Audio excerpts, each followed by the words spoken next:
Hi there, in this video we will guide you through the quick and easy process of setting up your Glossgenius card reader. Let's get started. First, unbox your Glossgenius card reader. Inside you should find the card reader itself, a charging cable and a quick start guide. Make sure your device is charged before beginning the setup. Next, open the Glossgenius app on your smartphone or tablet. Make sure you have the latest version installed to ensure compatibility.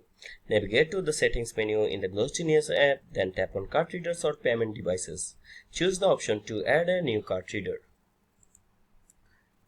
Power on your card reader by holding the power button until the light indicators start flashing. Follow the on-screen instructions to pair your reader via Bluetooth. Once connected, you will see a confirmations in the app. Tap the text connection in the app. Swipe or insert a text card.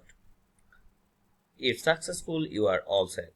Keep your reader charged for reliable transaction. Use a stable internet connection for a smooth processing. Update your app regularly for the latest features.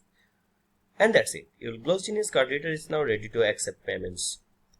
Thanks for watching and happy selling. Don't forget to like this video if it helped you. And subscribe for more tips on growing your business with Glossgenius. See you in the next video.